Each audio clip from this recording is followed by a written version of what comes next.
Assalamualaikum warahmatullahi wabarakatuh. Bismillahirrahmanirrahim. Alhamdulillah rabbil alamin wassalatu wassalamu ala asyrafil anbiya'i wal mursalin wa ala alihi wa sahbihi ajma'in. Okey, pada hari ini saya akan membentangkan tentang subjek Dirasah Al-Aqidah An-Nasiyah USI 31003 yang bertajuk Kaedah Penyelidikan di dalam kitab Al-Iqtisad fil I'tiqad.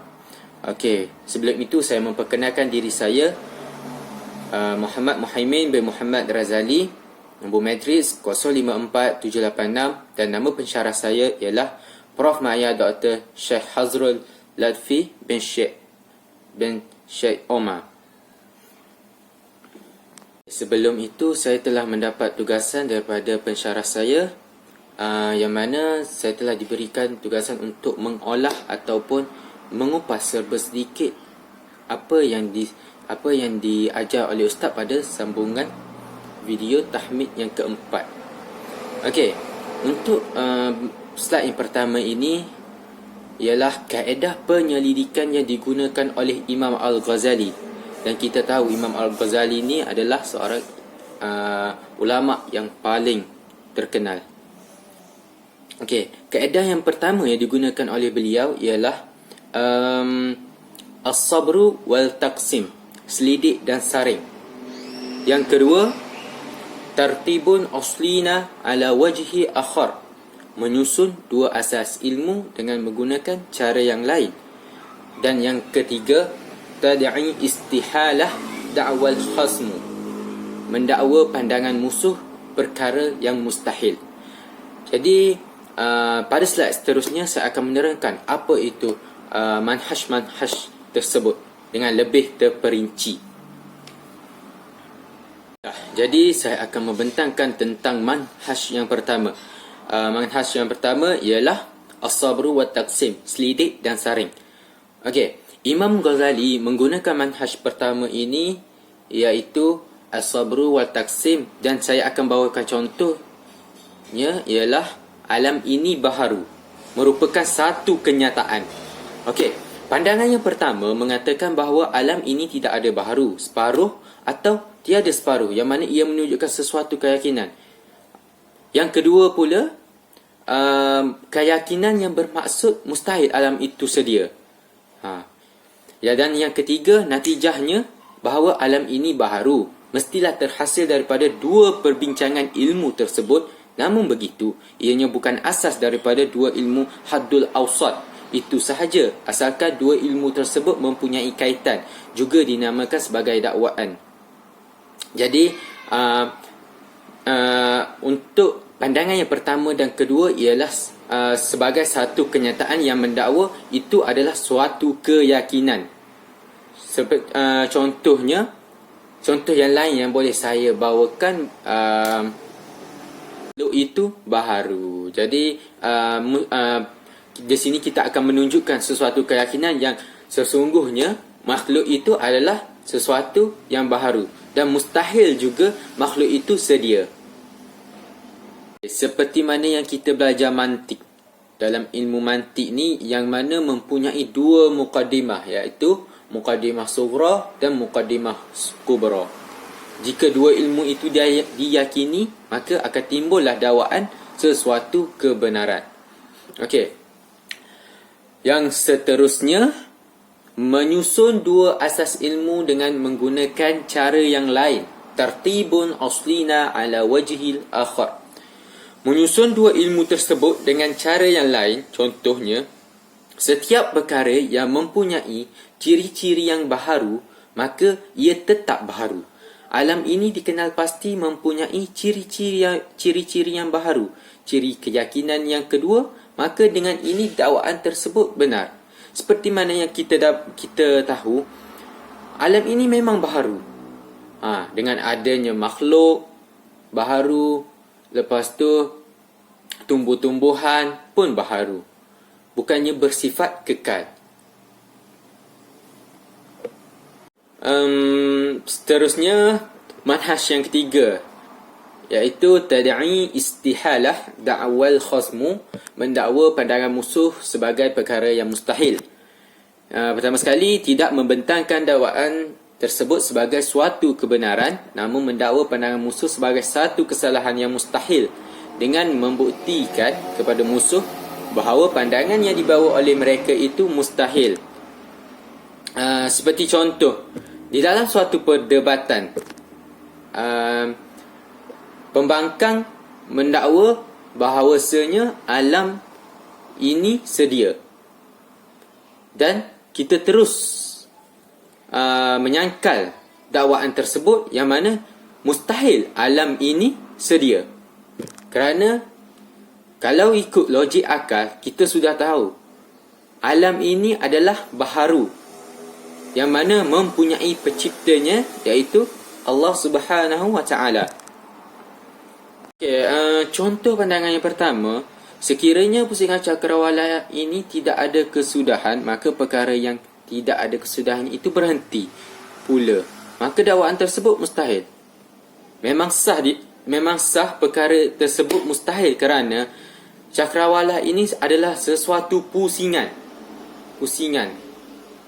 dan ianya tidak akan berhenti, ia selalu berpusing.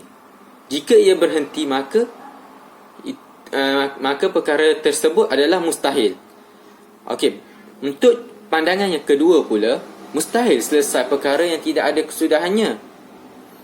Dan contoh yang pandangan ketiga, mungkin yang ini pembangkang akan terima hujah ini.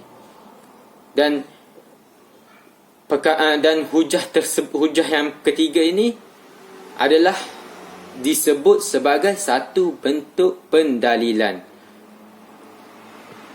Seterusnya, untuk menghasilkan dua ilmu tersebut, dua ilmu yang saya jelaskan tadi, ialah kita perlulah hadam dua ilmu ini. Dan perasaan ingin tahu tentang bentuk pendalilan dan hubungan sehingga terhasillah dakwaan itu. Selain itu, di dalam mengetahui asas ilmu ketiga tadi, mestilah kita memahami makna dalil, madlul, wajhud dalalah, hakikat an-nazar.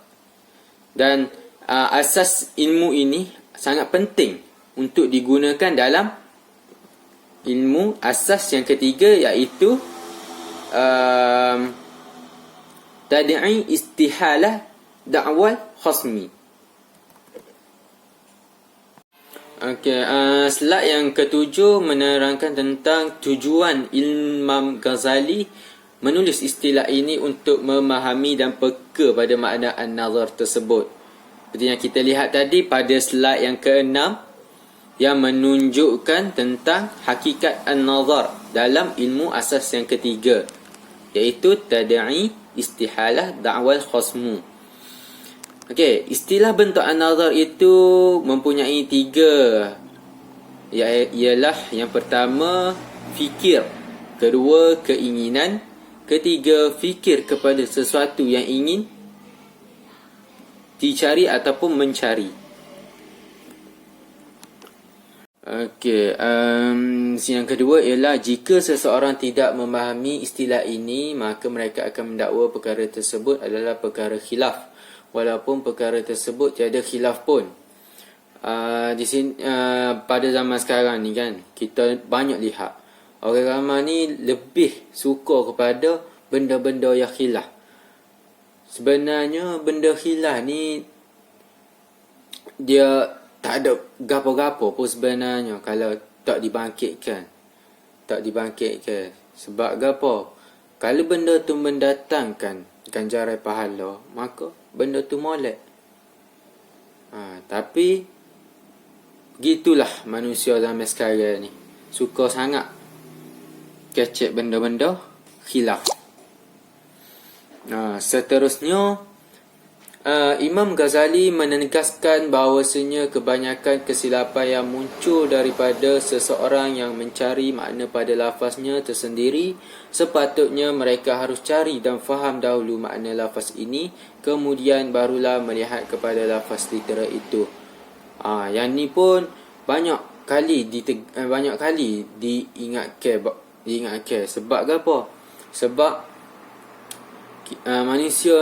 masyarakat zaman ni dia lebih kepada ingin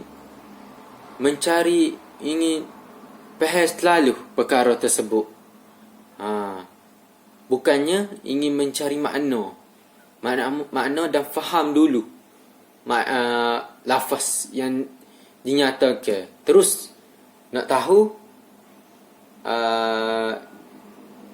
makna kata dia nak ambil jalan mudah. Dia nak tahu dulu makna tu. Tak usah pun nak kaji dulu. Jadi kita sebagai penuntut ilmunya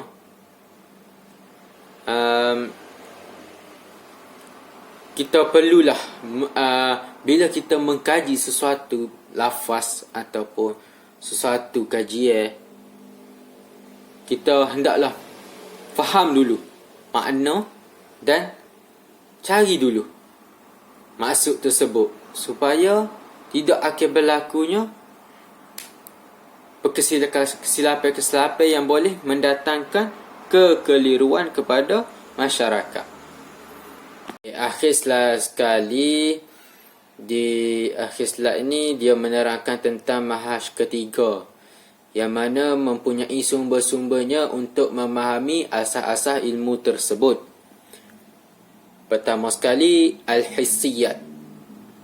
Keduanya, al-aqlu. Ketiga, al-tawatur. Keempat, al-qiyas.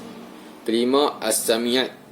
Keenam, muqtaqadatul husni wal musallamatu. Ini adalah sumber-sumber untuk memahami asas-asas ilmu tersebut. Dan ulama' telah menyusun cantik dah bagaimana untuk menghasilkan dakwaan-dakwaan tersebut mengikut peringkat-peringkatnya.